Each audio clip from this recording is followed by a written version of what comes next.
एक समय की बात है। एक राज्य में एक प्रतापी राजा राज करता था। एक दिन उसके दरबार में एक विदेशी आगंतुक आया और उसने राजा को एक सुंदर पत्थर उपहार में दिया। राजा वह पत्थर देख बहुत प्रसन्न हुआ। उसने उस पत्थर से भगवान विष्णु की प्रतिमा का निर्माण कर उसे राज्य के मंदिर में स्थापित करने का निर्णय लिया और प्रतिमा निर्माण का कार्य महामंत्री को सौंप दिया। महामंत्री गांव के सर्वश्रेष्ठ मूर्तिकार के पास गया और उसे वह पत्थर देते हुए बोला, महाराज, मंदिर में भगवान विष्णु की प्रतिमा स्थापित करना चाहते हैं। 7 दिवस के भीतर इस पत्थर से भगवान विष्णु की प्रतिमा तैयार कर राजमहल पहुंचा देना।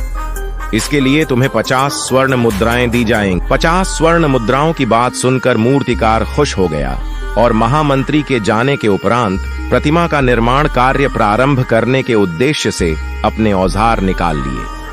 अपने औजारों में से उसने एक हथौड़ा लिया और पत्थर तोड़ने के लिए उस पर हथौड़े से वार करने लगा, किंतु पत्थर जस का तस रहा।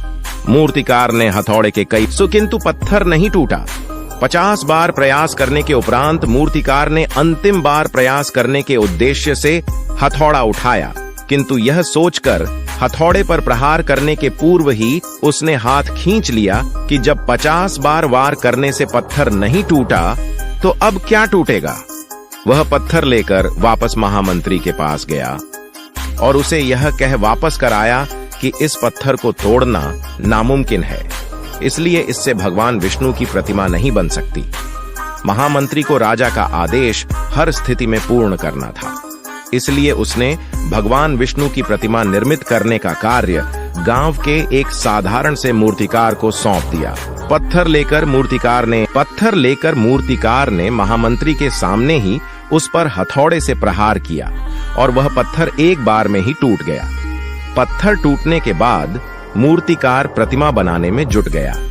इधर महामंत्री सोचने लगा कि काश पहले मूर्तिकार ने एक अंतिम प्रयास और किया होता तो सफल हो गया होता और 50 स्वर्ण मुद्राओं का हक